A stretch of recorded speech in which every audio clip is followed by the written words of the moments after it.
Peter Paul Rubens visited Genoa on several occasions between 1600 and 1607, during which he was able to make several paintings for the Genoese nobility. 4 of these paintings, preserved in places open to the public, can still be admired in Genoa. Equestrian portrait of Giovanni Carlo Doria, which is perhaps one of Rubens's best-known portraits, and one of the most valuable pieces in the National Gallery of Palazzo Spinola, was the work arrived only in 1988. The Doria family commissioned this portrait from Rubens in 1606 to celebrate the conferring of the Order of St. James by King Philip III of Spain. Giovanni Carlo Doria, son of the Doge Agostina, is portrayed riding a handsome white horse rearing up on its hind legs. The nobleman is dressed in an elegant parade outfit, and on his cuirass is stamped the symbol of the Order of St. James, a red cross, the same color as the stole he wears tied to his arm. Note how Giovanni Carlo Doria holds the reins of the horse with just 2 fingers. It is a symbol of the steadfastness.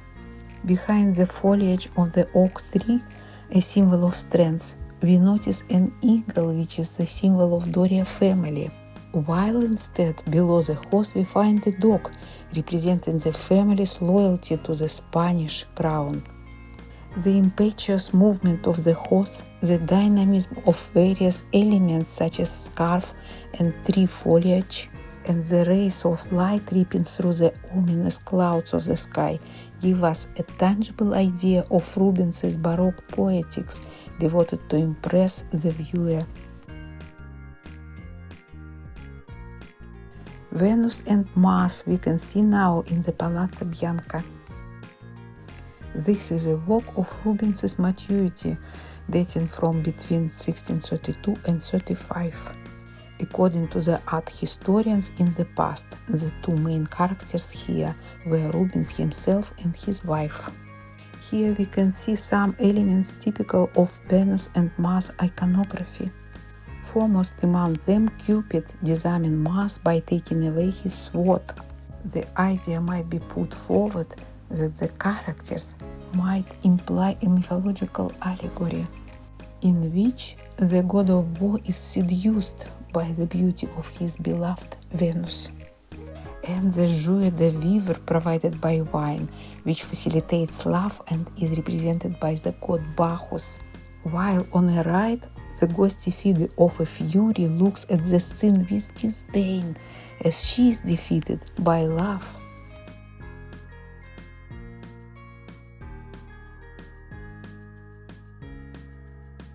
Miracles of St. Ignatius in the Church of Jesus.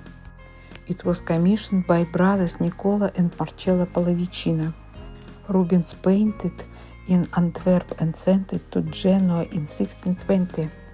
To paint this composition, which features the founder of the Jesuit order St. Ignatius of Loyola, Rubens based his work on a biography of St. Ignatius published in Antwerp in 1587. St. Ignatius depicted in the center in a mystical attitude with his arms spread wide to ask for the Lord's help. He is accompanied by the members of his order and has a series of figures in front of him referring to his miracles. Circumcision in the Church of Jesus. The altarpiece of the circumcision is probably the first work Rubens executed in Genoa. It was commissioned from him specifically for Church of Jesus in 1604 by Marcello Pallavicino, a cleric belonging to the Jesuit order and a member of one of the city's most prominent families. In the year 1604, the way towards our modern video was more than 400 years. This is a miracle how the master could convey the dynamic of the scene. All the details of the paintings are contributing into the dynamic.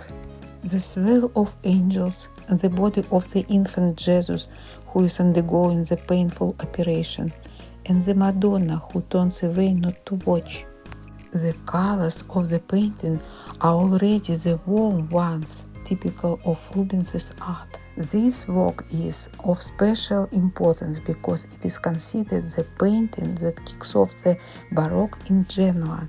New is the impetuous movement that emotionally engages the viewers. And another new is the very strong light that affects the characters. And one more new is the use of foreshortening from below, not so much for illusionistic purposes, but to make the appearance of the angels more dramatic.